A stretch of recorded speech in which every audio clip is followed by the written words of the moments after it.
осы құрбан айт мерекесін себеп етіп Харекет қайырымдылық қорының кезекті бір баспанасын табыстауға келіп отырмыз. 922 баспана Сапарова Айқұмар ханымның отбасына беріледі. Харекет қайырымдылық қорының 922 баспанасы.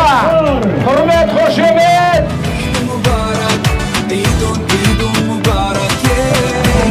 Жаным, қалайсыз жаным, амансыз ба?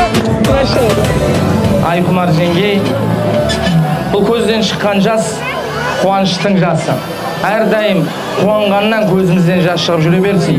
Қиыншылықтың артында жақсылығы бары сөзсіз екеніне дәлел болып отырған біздің Айқұмар анамыз 922 баспана сізге табысталады. Құрмет, қошемет!